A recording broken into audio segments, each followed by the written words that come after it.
Hello ladies and gentlemen, it's your host for the most, once again, King Richard here with another video about stocks. So we're basically hit the top of the bear market rally or a correction in the new bull market, depending on how technical you are about these things. Technically, we are in a new bull market. And this is, of course, because we have a whole host of famous blabbermouths down talking the market, from Warren Buffett, Ray Dalio on down. And you really have to take these people with a grain of salt, because number one, the first two people I mentioned, you know, I remember in my first video I had a guy, Mike, oh, Warren Buffett's buying the airlines. Well, Warren Buffett has underperformed pretty much everybody for the last 15 years. He's the last person you should pay attention to. Put Berkshire Hathaway stock against a graph of the QQQ, or the NASDAQ, and you'll see what I mean. He's up maybe 300%. The NASDAQ's up over 1,000%. He is down at his most recent bottom, where most everybody else is up 30%. He's hitting new lows in Berkshire Hathaway stock as we speak. Ray Dalio, the same thing. These people were really good when they were young. They haven't been good for the last 15 years of their life, which is a problem. Both of them should have been removed by the board a long time ago and retired. And that's all I'm going to say about those two guys. But the point is this isn't coming from anything other than people who are only going to give you one story, which is they're short the market. They want to tell you they hope everybody else gets short the market, but when they're done being short and the market pops back up, they're not going to tell you. They're just going to cash out their positions. They're going to go long. You're going to end up holding the short bag as the market skyrockets up. So I'd be very, very careful in this, what I'm going to call a correction in the bull market, the new bull market, which I originally called the bear market rally, but technically that's not correct anymore. Now, I still want you to have a lot of cash, because the Fed has overpowered this recession. Okay, there's no doubt about it. Not only the Fed, but every government in the world is throwing every bit of cash they can find at people, at businesses, you name it. You know, they're just going to throw money at it until the ship sinks or it stays afloat, whatever. So for now, they've done a good job of making sure that the markets do not go crashing through the old lows. What's going to change, and the rubber band I talked about stretching out, if what the Fed can't overpower is an opening up of the economy where the virus causes the entire economy to be shut down a second time. The Fed I don't believe that the Fed or the government is going to be able to rescue the market if we think it's all over. Everybody goes, not everybody, but as many people as can go back to work, and it's a failure. The market is absolutely not going to like that. But barring that, the market is in this kind of wait and see mode, and I think that's what we're going to see for a while. Even though we're seeing, you know, it's down 1,000 points the last few days, maybe 1,000 more as we go along. Now, I gave you a list of stocks I liked that I call the New World Era stocks. And I want to, once again, reiterate that what we're doing is we're switching from old stocks. This is how I view most people's idea of a portfolio. They have a balanced portfolio, and then they looked at some technology like FANG, you know, Apple, Amazon, Google, those kind of things, to sort of supplement their portfolio a little bit, where they had some well-balanced mutual funds. That's, I think, what most people do. What I'm trying to get across here is that those old mutual funds, those things are going to become the FANG stocks. Those are going to be your core positions, and the new FANG stocks are going to be your Netflix, Zoom, PayPal, Amazon, Beyond, Spotify, all those kind of things are going to be the new FANG stocks. So I want you to be switching into the FANG type stocks with those old mutual funds that are going to be essentially dead money for the next 5 years, in my opinion.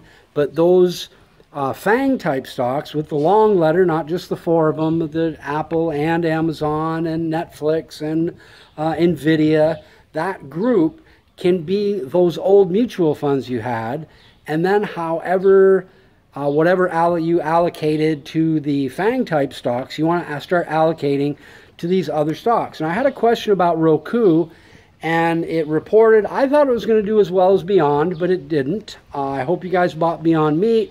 It was up 45% until the 500-point drop yesterday, and it took all that back, but it only went down a couple of points. It's up, I don't know, 35% or so. But anyhow, hold on to Roku, because yes, it went down when it reported, but the market's doing crappy. And the reason I favored Roku over all these other things is all these other things are on fire. I mean, they're virtually all of them are way too expensive. I love PayPal. You want to get into PayPal as soon as you can, but not at this price. Same with Netflix. Same with Zoom. Amazon, not so much. Beyond, not so much, which is why I went with Beyond and Roku. The fact that it didn't perform immediately like Beyond doesn't mean I don't like it anymore. I'm going to give it more than 2 weeks, right? These are stocks we're buying for many years to come to replace the high-earning FANG-type stocks, because they're not going to do quite as well. I would imagine Amazon is going to be a double over the next 3 years, so Amazon's going to hold on. Microsoft, all these stocks are very good, but they're not going to do as well as the New World era stocks that actually work. Now, it may turn out that Roku is something we get rid of later on down the line, because maybe Spotify or Zoom or PayPal does so much better. But there are two ways to approach creating a new portfolio. The first way would be to sit back and have graphs and watch these things every day and determine which is the best one for you, which is some combination of performance and safety that you like, and then buy them. The problem with that is the entire time you spent doing that, they went up and up and up and up and up, and you finally figured it out, but you lost a lot of money in the process of waiting and watching and trying to figure it out.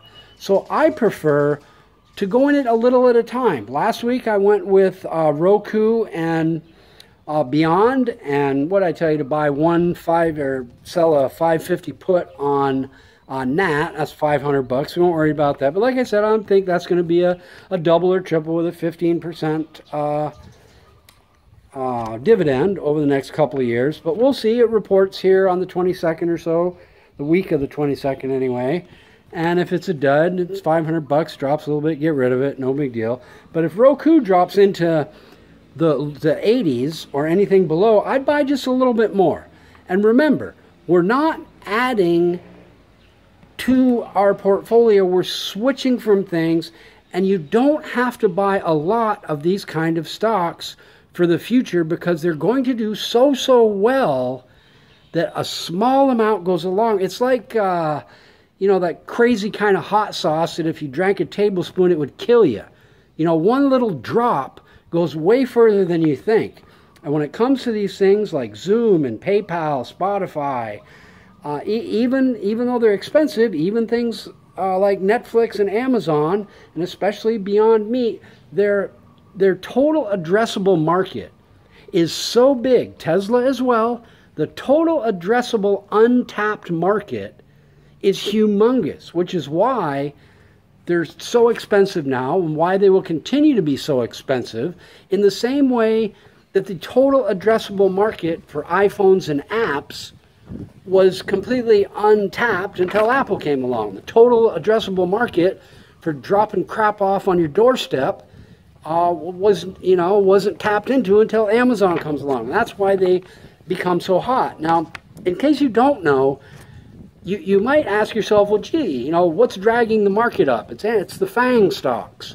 So why would I want to invest in these other little things over here if they're not having any effect on the market? Well, you have to realize that even though the FANG stocks are dragging the market up, that doesn't mean they're going up the most. It's a market-weighted capitalization. So think of them as a huge tanker. That tanker might move 10 feet, where, you know, Zoom, that might be a little rowboat that moved 1,000 feet, but the big tanker, because it's so much bigger than a rowboat, is actually what's dragging the stock market up, and Zoom has virtually no effect at all. Even though it went up much, much more. It go up 10, 15, 20%, have no effect.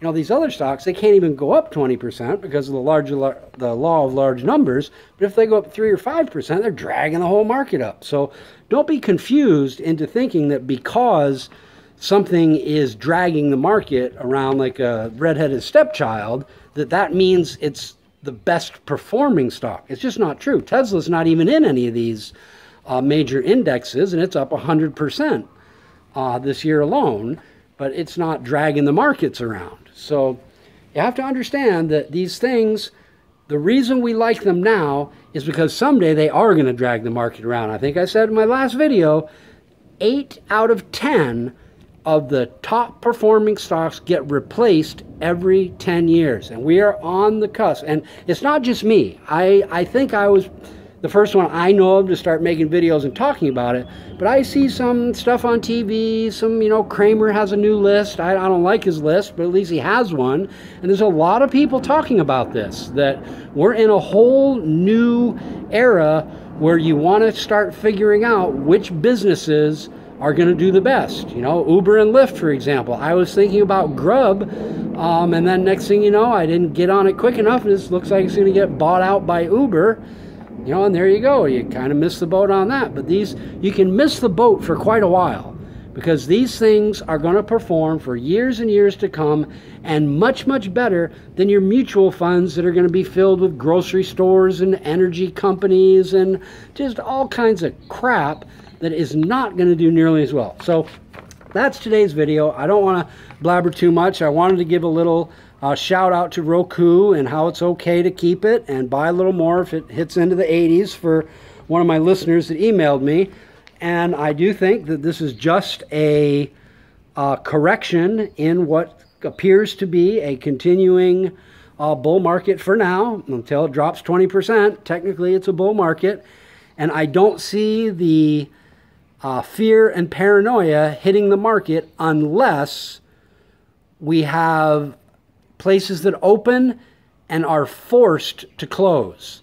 You know, for example, if the Tesla factory that wants to open, everybody in the factory gets sick and they have to close it, and then California closes everything they opened, that's going to be a big, big problem. That will be the rubber band snapping that I talked about before. Okay, love you guys. Thanks for watching my videos, and we'll talk to you later. Please subscribe and tell your friends. Bye-bye.